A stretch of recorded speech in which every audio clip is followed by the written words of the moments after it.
ইসলামের দাওয়াত আসার পর সাকিব গোত্র মাখজুমি গোত্র উভয় গোত্রের কাছে যখন ইসলামের দাওয়াত পৌঁছে যায় উভয় গোত্র কালিমা পড়ে মুসলমান হয়ে যায়। সাকিব গোত্র মুসলমান, মাখজুমি গোত্র মুসলমান, উভয় গোত্র মুসলমান। মুসলমান হওয়ার পর সাকিব গোত্র মাখজুমি গোত্রকে বলতেছে তলাবাত সাকিব তোমরা যে আমাদের কাছ থেকে ঋণ নিয়েছিলা, মুসলমান হওয়ার আগে যে ঋণ নিয়েছিলা শর্ত ছিল সুদ দেওয়া, ওই বকেয়া ঋণ পরিশোধ করে দাও, আর যে সুদ পাওনা আছে সুদ সহ দিয়ে দিবা। ওয়াজ বুঝে থাকলে বলেন এখন যারা সুদ চাইতেছে আর যাদের কাছে চাইতেছে এখন কি তারা অমুসলমান নাকি মুসলমান? ঘটনা ঘটছিল মুসলমান হওয়ার আগে, এখন চাইতেছে মুসলমান হওয়ার পরে। সুদের টাকাও দাও, আসল দাও, মূল ধন দিবা, সুদের টাকাও দিবে।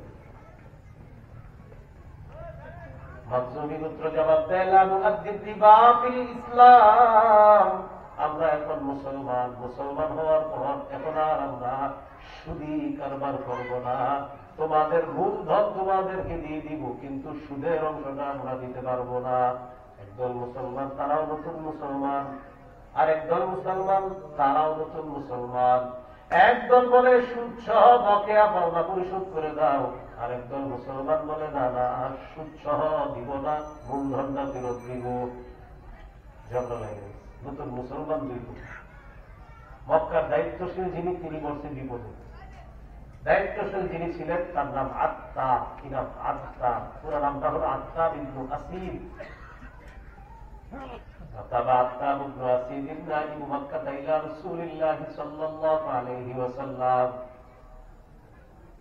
মক্কার দায়িত্বশীল আত্মা বিন্দু আসিদ আল্লাহ নবীর কাছে একটা চিঠি লিখলেন। চিঠির মধ্যে বললেন ইয়া রাসূলুল্লাহ ইয়া হাবিবাল্লাহ, সাকিব গোত্র নতুন মুসলমান, মাখজুমি গোত্র নতুন মুসলমান, উভয় গোত্রের মাঝে সুদি কারবার হয়েছে যখন তারা মুসলমান হয় নাই।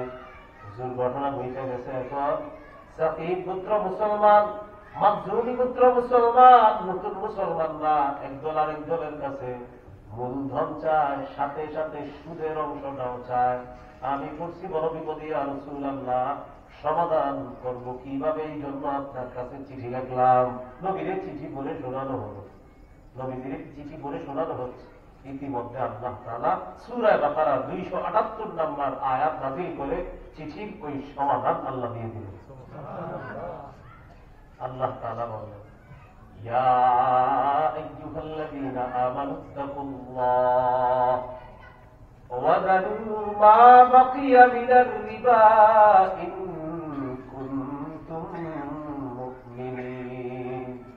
হে ঈমানদারগণ, তোমরা আল্লাহকে ভয় করো, যদি তোমরা মুমিন হও সুদের কারবার ছেড়ে দাও। মোহাম্মদ আসাদুল্লাহ ভাই, আসলে আপনার নাম আসাদুল্লাহ? আসলে আপনার নাম আসাদুল্লাহ? আর বলেন দেখেন, ওনার আমি বললাম ভাই আসাদুল্লাহ ভাই আপনার নামে আসলে আসাদুল্লাহ বলতে, হ্যাঁ ওনার বাড়িতে গিয়ে আমি ওনারে ডাক দিলাম, আসাদুল্লাহ ভাই ঘরে আছেন? জি আপনি বাইরে আসেন, কথা আছে বাইরে আসেন। আপনি যদি সত্যি আসাদুল্লাহ ভাই হন তাহলে আমার সাথে চলেন, কারণ আমি কিন্তু চিনি ওনার নাম আসাদুল্লাহ। আবার বললাম আপনি আসলে আসাদুল্লাহ হইলে চলেন, তাহলে আমি জানি তার নাম আসাদুল্লাহ। আবার বলতেছি আসাদুল্লাহ যদি হয়ে থাকেন চলেন, কারণ আল্লাহ তাআলা বলেন হে ইমানদার, বলেন কি বলছেন? তার মানে আমরা যে ইমানদার আল্লাহ পরিচয় বলেই ডাক দিলেন, ও ইমানদার। জি আল্লাহ। তোমরা কি আসলে মুমিন? জি আল্লাহ। তো সুদের কারবার ছাড়ো। কি বলে ডাক দিছে? বলে বলেন কি বলেন? বলতেছে আসলে মুমিন তোমরা? জি আল্লাহ। তো সুদের কারবার ছাড়ো। আসাদুল্লাহ ভাই? জি আসাদুল্লাহ ভাই। আপনি আসলে আসাদুল্লাহ? হ্যাঁ আসাদুল্লাহ। চলেন আমার সাথে কথা আছে। আল্লাহ বলতেছে হে ইমানদার। জি আল্লাহ। বলেন আসলে তোমরা মুমিন? জি। সুদের কারবার ছাড়ো। হে ইমানদারগণ, পরিচয় দিয়ে ডাক দিচ্ছে হে মুমিনগণ। জি আল্লাহ আমরা মুমিন। আসলে যদি মুমিন হও সুদের কারবার ছেড়ে দাও। এখন আপনারা চিন্তা করে নেবেন আসলে মুমিন কিনা। আল্লাহ তাআলা বললেন ইয়া আইয়ুহাল্লাযীনা আমানু, হে ঈমানদারগণ, ইত্তাকুল্লাহ, তোমরা আল্লাহকে ভয় করো। আল্লাহ বলেন ওয়াযারু মা বাকিয়া মিনার রিবা ইন কুনতুম মুমিনিন। যদি তোমরা আসলেই মুমিন হও, যদি পারতাম সব সুখ যারা আছে তাদেরকে একটা যদি বুঝাইতে পারতাম। আল্লাহ বলে হে ইমানদার, আপনি কি ইমানদার? সে বলবে হ্যাঁ। এরপর আল্লাহ বলেন যদি মুমিন হও, আসলে কি আপনি মুমিন? সে বলবে হ্যাঁ। আল্লাহ বলে যদি মুমিন হও, সুদের কারবার ছেড়ে দাও। আপনারা যারা যারা ওয়াজটা শুনছেন এভাবে বুঝাই দিবেন, ভাই তুমি মুমিন? জি। আসলে মুমিন? ভাই আমি তো আসলে মুমিন। আল্লাহ বলছে তোমাকে তুমি মুমিন? জি মুমিন। আসলে মুমিন? হ্যাঁ। আল্লাহ বলছে যদি আসলে মুমিন হও, সুদের কারবার ছেড়ে দাও। আল্লাহ তোমাকে ডাক দিয়েছে হে ইমানদার গণ, তুমি কি আসলে ইমানদার? জি আমি ইমানদার।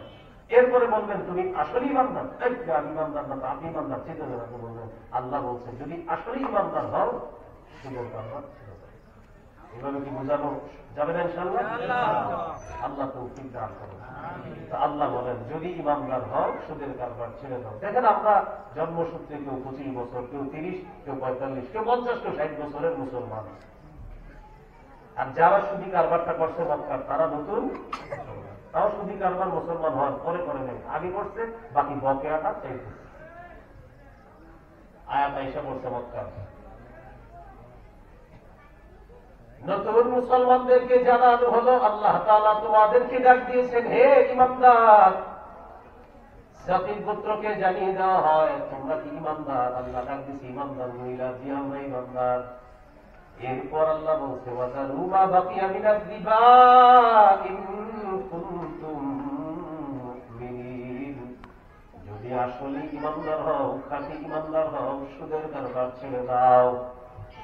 নতুন মুসলমানরা জবাব দিয়ে দিলেন নাতুবু ইলাল্লাহ ওয়া নাযারু মা বাকিয়া মিনার রিবা। আল্লাহ আমাদেরকে ইমানদার বলে ডাক দিছে আর বলছে যদি মুমিন হয়ে যায় সুদের কারবার ছেড়ে দেই। এই মুহূর্তে তওবা করলাম, অতীতে যত সুদের কারবার করেছি আর কোনদিনও নতুন করে সুদের কারবার করব না। এই মুহূর্তে সমস্ত সুদের কারবার আমরা ছেড়ে দিলাম, আল্লাহর কাছে তওবা করব। তাহলে তাদের কি পরিমাণ অ্যাকশন হয়েছে? নতুন মুসলমান হয়েছে, আল্লাহ বলছে আসলে মুমিন হইছ? জি আল্লাহ হয়েছি। তো সুদের কারবার ছাড়ো, সাথে সাথে বলতেছে আল্লাহ ছেড়ে দিলাম। এলাকায় কিছু সুদ আছে, চক্রবৃদ্ধি সুদ, এটা বুঝেননি? কিছু সুদ বাড়ায় খান, কেমনি জানেন? আপনার কাছ থেকে 100 টাকা নিবে, সুদ 10 টাকা। সে আবার 100 টাকা আরেক জায়গায় 120 টাকা লাগাবে, সে আবার 130 টাকা আরেক জায়গায়। এটা আবার আরেকটা সিস্টেম আছে, আপনার আগামী শনিবারে টাকা দেওয়ার কথা, রবি হয়ে গেলে 10 টাকা বাড়বে, সব হইলে আরো 10 বাড়বে, মঙ্গল হইলে আরো 10 বাড়বে, আরে বাড়তে থাকবে বাড়তে থাকবে। এইভাবে বাড়ায়া সুদ খাওয়া এটাও নিষেধ। সূরা আলী ইমরানের 130 নম্বর আয়াতে আল্লাহ বলেন ইয়া আইয়ুহাল্লাযীনা আমানু লা তাকুলুর রিবা আযআফাম মুযাআফা। হে ঈমানদারগণ তোমরা সুদ খাও না, চক্রাকারে বৃদ্ধি করে তোমরা সুদ খেও না, বহুগুণে বৃদ্ধি করে তোমরা সুদ খেও না। দিন বাড়াবা, টাকা বাড়াবা, এইভাবে চক্রাকারে বৃদ্ধি করে তোমরা সুদ খাইবা না, চক্রবৃদ্ধি আকারে তোমরা সুদ খাইবা না, সুদের সিলসিলাটা তোমরা বাড়ায় সুদ খাইবা না। আল্লাহ আমাদেরকে সুদ নামক ভয়ঙ্কর অপরাধ থেকে হেফাজত করেন। আল্লাহ কিছু সুদ আছে এমন যে মানুষ সুদ খায়, খাওয়ার পর আমাদের চোখে আমরা দেখি যে সুদ খাইলে বাড়ে, যাকাত দিলে আমাদের চোখে কমে। বাস্তবে সুদ বাড়ে, যাকাত কমে। 40 ভাগের 1 ভাগ সম্পদ যদি আপনি যাকাত দেন তাহলে আপনার 1 ভাগ সম্পদ কমে গেল। সুদ যারে দিলেন দেখতে দেখা যায় তার বেড়ে গেল। 100 টাকা ঋণ দিয়েছে, আপনি পরিশোধ করলেন 110 টাকা, মানে 10 টাকা সুদ দিলেন। যারে 10 টাকা আপনি সুদ দিলেন, এই যে 10 টাকা সুদ পরিশোধ করলেন, দেখতে দেখা গেল সুদে বাড়ে আর যাকাত কমে। তো আল্লাহর কোরআন কি বলে দেখেন, সূরা রুমের 39 নম্বর আয়াতে আল্লাহ বলেন, ওয়া মা আতাইতুম মিন রিবাল লিয়ারবু